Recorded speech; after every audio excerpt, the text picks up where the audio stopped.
Hello and welcome to Study IQ. I am your friend Rahul Saigaonkar. I hope you are all in good spirits today and your preparation is going up to the mark. Today, we are going to discuss about the aluminium sector in India. Recently, a parliamentary panel on coal, mines and steel has submitted its report to the parliament where they have asked the government to make India self-reliant in terms of aluminium production. So, in this particular discussion, we'll talk about aluminium. How much is the aluminium demand in India? What is the production of aluminium in India? Do we have enough reserves in India? If we have enough reserves, do we import aluminium? And if we do import aluminium, what is the problem? So we are going to talk about all these issues surrounding the aluminium sector in our country. In the latter half of our discussion, we'll also talk about some of the recommendations that have been suggested by this parliamentary panel to make India self-reliant or Atmanirbhar in the aluminium sector. That would be the agenda in this particular discussion.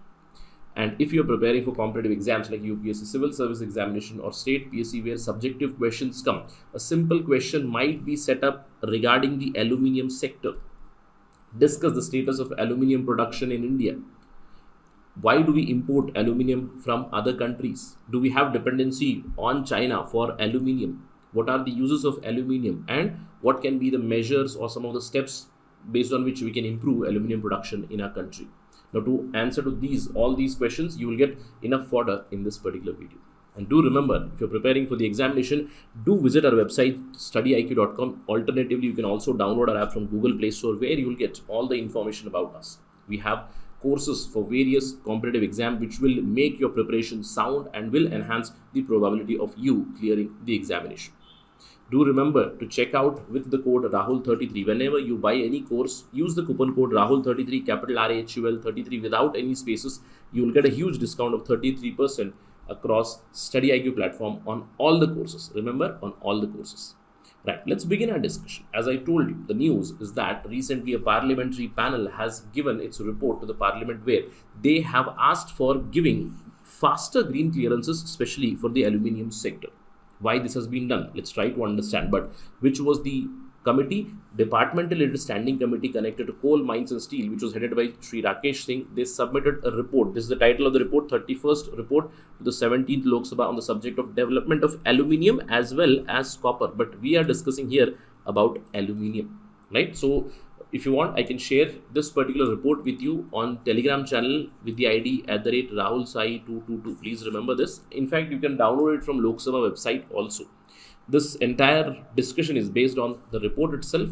You will get sound information about the aluminium sector in India. This report was submitted on 22nd March 2022. Right, let's begin our understanding of aluminium sector in India. First things first, where do we find aluminium? Like majority of minerals that we find in India, in the Chota Nagpur Plateau, we do find aluminium also. Aluminium is no exception because Chota Nagpur Plateau is called the land of minerals. So aluminium is also found predominantly in Odisha, Chhattisgarh, Madhya Pradesh, Jharkhand in the Chota Nagpur Plateau. A lot of reserves are also found in Andhra Pradesh. Many mines are already present in Andhra Pradesh. There are some reserves in Goa and Karnataka and Maharashtra also. Apart from that, there are some deposits in Gujarat also. And if we talk about the total reserves or the total potential for aluminium production in India, it is about 3,896 million tons. I'm repeating, 3,896 million tons. The potential of India. Now, if we talk about the breakup of the bauxite, now please remember aluminium ore, which is extracted for the maximum amount is bauxite itself.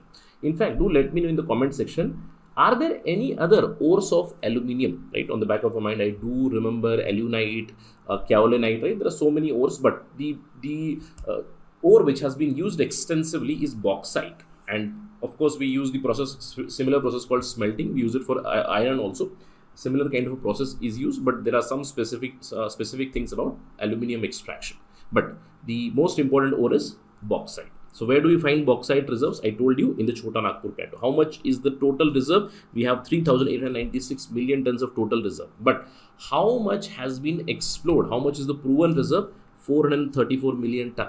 The probable reserve that we have is around 222 million ton, which is yet being explored. That means approximately out of 3,896 million tons, the amount of aluminium that we have explored. Please remember, we are not extracting it, but we have explored. Exploration means I scout the area, I see if there is aluminum ore present, and I give a presentation that we can start mining here, and eventually we might find the economic value from here to extract aluminium. So total reserves in India as of today are approximately 656 million.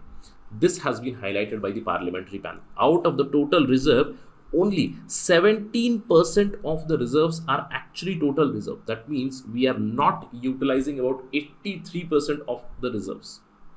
So we need to first of all prove the reserves are there in India. Yes, we do have the map here, we do know the area, but we have to explore. So exploration licenses have to be given by the government to the private entities as well as whoever is interested, right?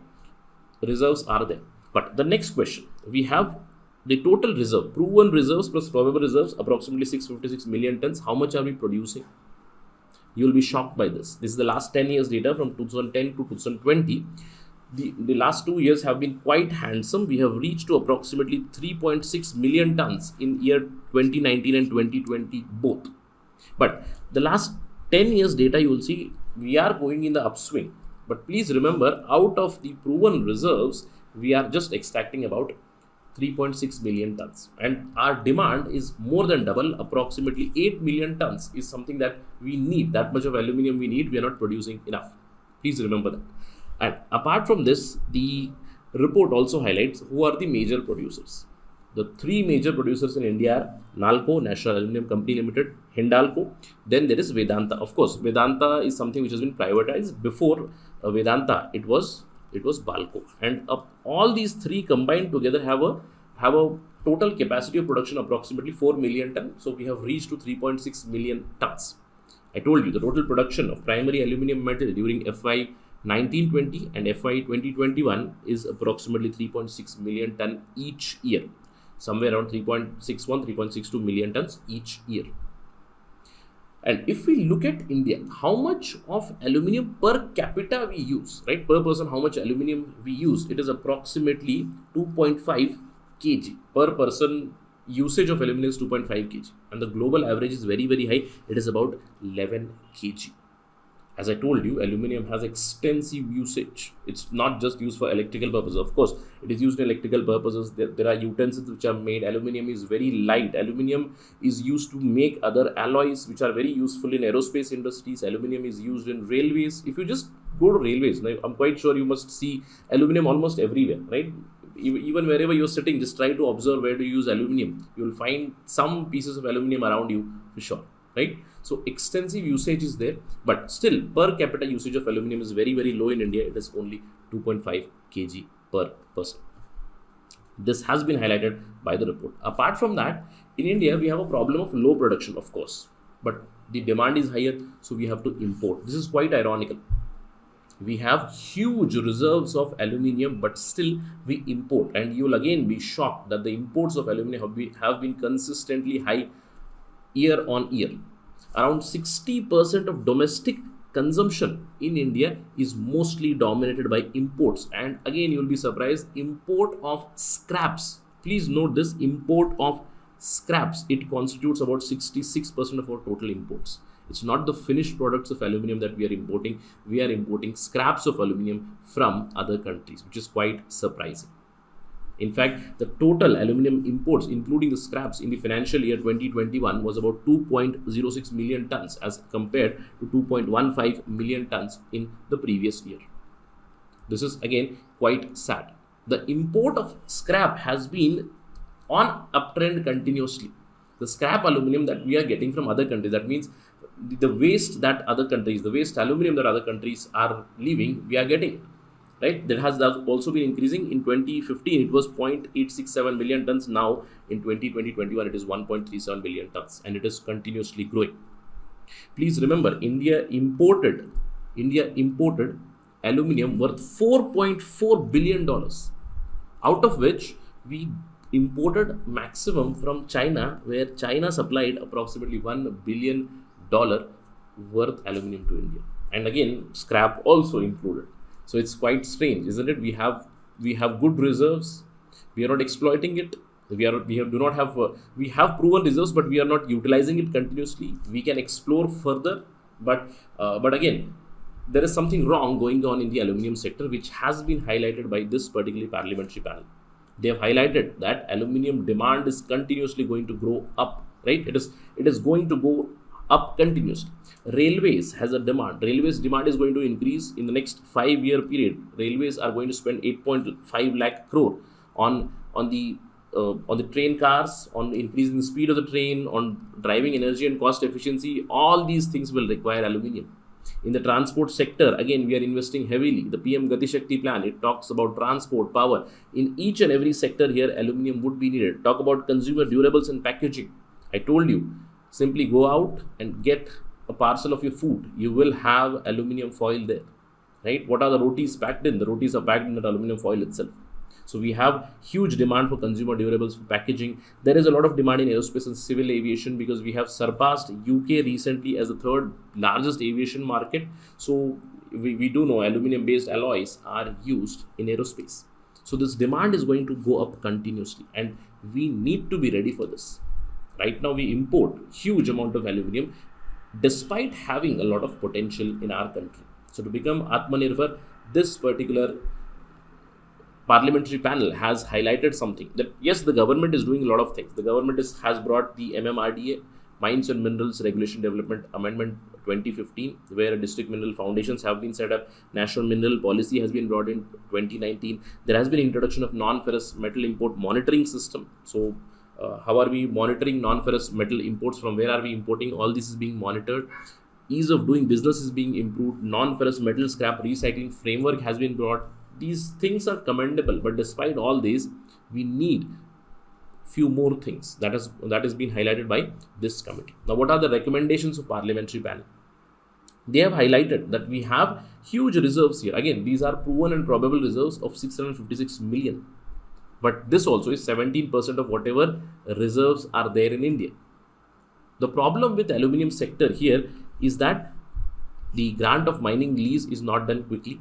The environmental clearances are not given quickly. Land acquisition is a huge problem. Forest clearances are a huge problem. So there are multiple regulations and multiple compliances which are needed for aluminium sector in India. I can give you the example again of Vedanta, right? Vedanta and the protest in Odisha is a prime example here. Vedanta's investment in Odisha had been stopped because of protests by the tribals. This is a classic case of how to balance between the economic development and how to go for environmental conservation as well as protection of tribals. So we need to balance these two things. But the parliamentary panel has said that the government has to take urgent measures. Please remember, urgent measures to give early clearances on procedures, administrative things, legal aspects, as well as on the environmental front. Uninterrupted development of the bauxite mines in India has to happen. Again, we need to keep a balance. As I told you, yes, urgent clearances are needed, but in line with the environmental protection also. The EIA norms have to be followed, and then all the clearances can be given quickly so that we can bring more and more mines in our country and become self-reliant or Atmanirbhar in terms of aluminium production in our country. Apart from this, the parliamentary panel has also recommended that we need to come up with a plan to ensure year-wise increase in consumption target. As of now, as I told you, the global average is about 11 kg per person usage of aluminium, but in India it is only 2.5 kg. That means not even 25% of the global average we are using. So there is huge potential to improve, create a plan. Apart from that, the parliamentary panel has recommended we need to invest heavily in research in geosciences, research in mineral exploration of the aluminium ore and other ores, mining and allied activities, mineral processing, optimal utilization, all these things. R&D is needed and R&D funds have to be given. Apart from that, import of aluminium remains very, very high, and it is unlikely that in the upcoming years the import would go down. But we need to come up with a plan. Import scrap policy has been brought. The scrap import is continuously being monitored. There has been recycling policies, but the parliamentary panel has suggested we need more and more innovative and indigenous growth oriented steps, very similar to the recycling policy, so that we reduce the scrap import, reduce the import scrap of aluminium. So these are some of the steps which have been suggested. But again, I'm quite sure that you are right now surprised that the parliamentary panel did not give specific steps. Yes, but they have given a direction for the government that we need to reduce our imports and we need to be more and more self-reliant in terms of aluminium production. Let us hope that the government brings steps. Again, as I told you, this is a very tricky concept. On one side, we do have huge reserves of aluminium, but exploiting them, we need to balance between the economic development and the protection, environmental protection, as well as the tribal protection. How the government does it, we'll see in the upcoming times. In fact, this particular committee has suggested whatever steps the government takes, they have to be apprised of that from time to time. Whenever any development comes over this, we'll talk about that again. But as of now, do remember there are some issues in the aluminum sector in India which we need to address. Let me know your thoughts about this. What can be a potential solution for reducing these things? Again, one simple solution is enhance the production of aluminium, but that's not very simple, because most of the reserves are in the forested areas, where you need to balance between the two things which I told you. But do let me know your thoughts on this. Thank you for watching this video. Jai Hind.